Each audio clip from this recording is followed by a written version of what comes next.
రాష్ట్రంలో ఉన్నటువంటి నిరుద్యోగ యువతి యువకుల అందరికీ రాష్ట్ర ప్రభుత్వం ద్వారా ఉద్యోగ అవకాశాలు కల్పించడానికి కావాల్సిన విధంగా తెలంగాణ పబ్లిక్ సర్వీస్ కమిషన్ ప్రక్షాళన చేసి జాబ్ క్యాలెండర్ను ప్రకటించి దాదాపు 56,000 పైబడి ఉద్యోగాలు నియామక పత్రాలు కూడా అందించి ఇంకా భవిష్యత్తులో ఇంకో 30,000 ఉద్యోగాలు పైప్ లైన్ లో ఉన్న విషయం కూడా మీ అందరికి తెలిసింది.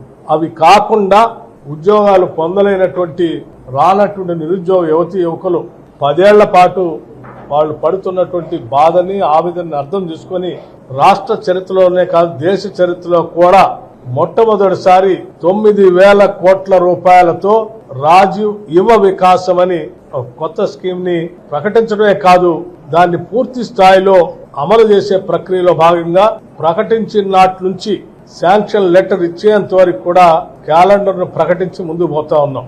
దానికి అనుగుణంగానే నోటిఫికేషన్ ఎప్పుడు వస్తుందో డేట్ చెప్పాం, అప్లికేషన్ ఎప్పటి వరకు పెట్టుకోవాలో చెప్పాం. ఇంకా 5వ తారీఖు కాదు, ఇంకా చాలా మంది ఉన్నారు అప్లై చేసుకోవడానికి. ఇంకో 1 వారం రోజులు పెంచమంటే ఏప్రిల్ 14th వరకు అని పెంచాం. వాటన్నిటినీ స్క్రూటినీ చేసి మండల్ లెవెల్లో ఎప్పటి వరకు కంప్లీట్ కావాలో చెప్పాం, జిల్లా స్థాయి వరకు స్క్రూటినీ ఎప్పటి వరకు కావాలో చెప్పాం. అంతిమంగా స్క్రీన్ చేసి సెలెక్ట్ చేసినటువంటి లబ్ధిదారులకి జూన్ 2 శాంక్షన్ పత్రాలు కూడా ఇస్తామని ప్రకటించాం. ప్రకటించినట్టుగానే తూచా తప్పకుండా అమలు చేయబోతున్నాం. జూన్ 2వ తారీఖు నాడు ప్రతి శాసనసభ నియోజకవర్గంలో మండలాల వారీగా శాంక్షన్ లెటర్లు ఇస్తూ 9వ తారీఖు లోపల అన్ని మండలాల్లో శాంక్షన్ లెటర్స్ అందించే కార్యక్రమం కూడా అయిపోతుంది.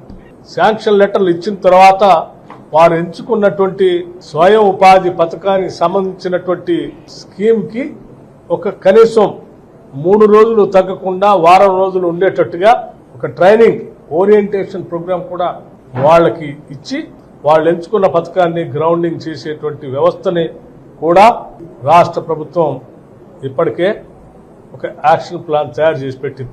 అందుకే రాష్ట్రంలో ఉన్నటువంటి యువత అంతా కూడా మొట్టమొదటిసారి కోరి కొట్లాడి తెచ్చుకున్నటువంటి ఎన్నో ఆశలతో తెచ్చుకున్న ఈ తెలంగాణ రాష్ట్రంలో మన స్వయం ఉపాధి కోసం వచ్చినటువంటి రాజీవ్ యువ వికాసాన్ని మీ కాళ్లపైన నిలబట్టడానికి స్వయం ఉపాధితో బ్రతకటానికి చక్కగా సద్వినియోగం చేసుకోవాల్సిందిగా విజ్ఞప్తి చేస్తున్నాం.